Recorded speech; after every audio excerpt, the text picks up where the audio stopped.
Hi అండి. Welcome to my channel honey diaries. ఈరోజు చేపల పులుసు చేశాను. టేస్ట్ అయితే భలే ఉందండి. బెండకాయలు వేసి చేశాను. టేస్ట్ అయితే చాలా బాగుంది.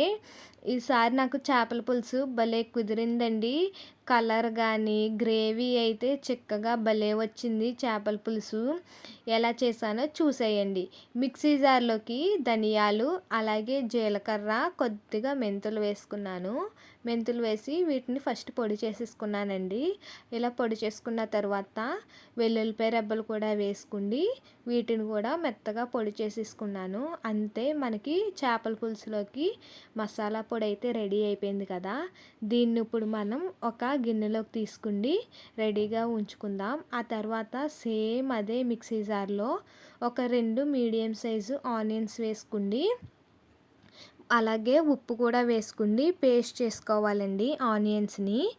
ఆనియన్స్ బాగా మెత్తగా పేస్ట్ చేసేసుకోవాలి. అంతే, మనకి ఆనియన్ పేస్ట్ కూడా రెడీ అయిపోయిన తర్వాత మనం చేపల పులుసులోకి చింతపండు నానబెట్టుకుందాం. నేనైతే ఒక పెద్ద సైజు నిమ్మకాయ అంత సైజు చింతపండుని తీసుకుని వాటర్ వేసుకుని నానబెట్టుకున్నాను.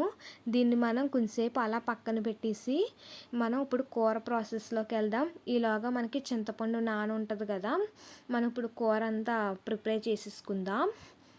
ఆ తర్వాత మనం ఒక గిన్నె పెట్టుకుండి అందులో వేడైన తర్వాత ఆయిల్ వేసుకోవాలండి. ఆయిల్ ఎక్కువే పడుతుంది చేపల పులుసులోకి. ఆయిల్ వేసుకోండి. మనకి ఆయిల్ వేడైన తర్వాత గ్రీన్ చిల్లీస్ వేసుకుంటున్నానండి. నేనైతే ఒక గ్రీన్ చిల్లీయే ఇలా పొడవుగా కట్ చేసుకోండి దాన్నే 4 ముక్కల కింద కలుసుకుని వేసుకున్నాను. వేసుకున్న తర్వాత ముందుగా మనం ఆనియన్స్ని పేస్ట్ చేసుకున్నాం కదా, ఆ ఆనియన్ పేస్ట్ కూడా వేసేసి బాగా మిక్స్ చేసుకోవాలండి. ఆయిల్లో కలిసేంత బాగా మిక్స్ చేసుకోవాలి. మనకి ఈ ఆనియన్స్ పచ్చివాసన పోయేంత వరకు మనం ఫ్రై చేసుకోవాలి. మనకి ఆనియన్స్ చూసారు కదా, ఇందాక ఎంత ఆయిల్ వేసానో ఇప్పుడు అసలు ఆయిలే కనిపించలేదు. ఇలా మనకి ఆనియన్స్ ఫ్రై అయిన తర్వాత నేను ముందుగానే టమాటోస్ని ఒక 2 టమాటోల్ని పేస్ట్ చేసుకున్నాను. ఇలాగా పేస్ట్ చేసుకుని వేసుకోవడం వల్ల గ్రేవీ బాగుంటుందండి, చిక్కగా ఉంటుంది మనకి చేపల పులుసు. ఇలా మనకు అంతా బాగా ఫ్రై అయిన తర్వాత కొద్దిగా ఉప్పు వేసుకుంటున్నాను. అలాగే పసుపు, కారం వేసుకుంటున్నానండి.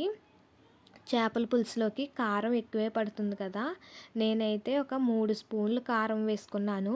మీరైతే మీ రుచికి సరిపడినంతగా కారం వేసుకోండి.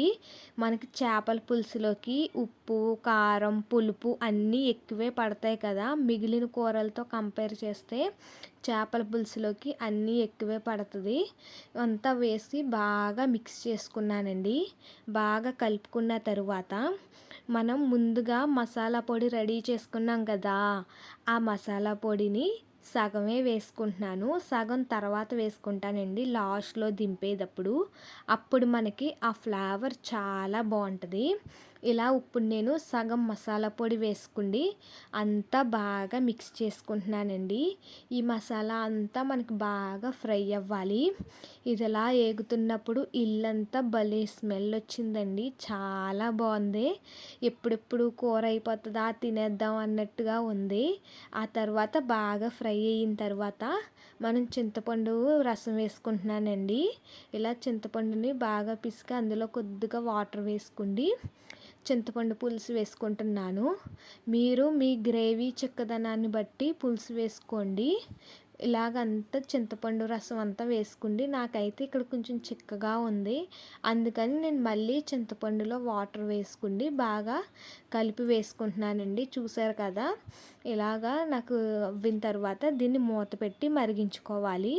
ఇలా మరుగుతున్నప్పుడు బెండకాయ అలాగే చేప ముక్కలు వేసుకోవాలి. నాకు ఇక్కడ బెండకాయలు వేస్తున్న క్లిప్ అయితే మిస్ అయ్యింది. ఆ తర్వాత అన్నీ మనం పీసెస్ వేసేసుకుంటున్నాము. చూసారు కదా, ఇక్కడ తలకాయ వేస్తున్నాను. చాలామందికి చేప తలకాయ అంటే చాలా ఇష్టం కదండి. నాకైతే నా చిన్నప్పుడు చేప తలకాయ అంటే చాలా ఇష్టంగా తినేదాన్ని. నా కోసమే చేప తలకాయ తీసుకొచ్చేవారు మా తాత. నాకైతే చాలా ఇష్టం. ఇలా మనం చేప అంతా బాగా గరిటె పెట్టకుండా బాగా ఒకసారి అంతా అలా కలపాలండి, రౌండ్గా తిప్పాలి. అలా కలుపుకుండి మూత పెట్టి మనం సిమ్లో అలా ఉడికించుకుందాం కొంచెంసేపు. అలా ఉడికిన తర్వాత చూసారు కదా, ఉడుకుతుంది మనకి చేపల పులుసు.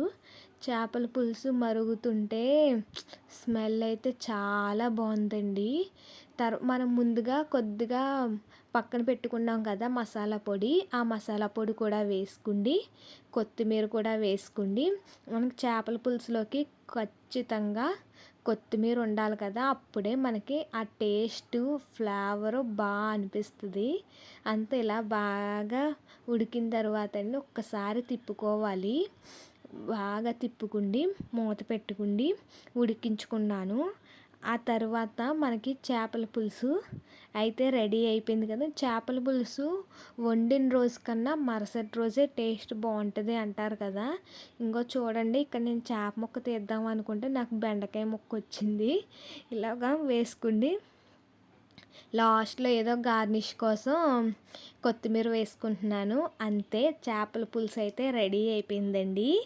మీకు గనక నచ్చినట్టయితే లైక్ చేయండి, అలాగే షేర్ చేయండి, సబ్స్క్రైబ్ చేయండి, సపోర్ట్ చేయండి. Thank you all.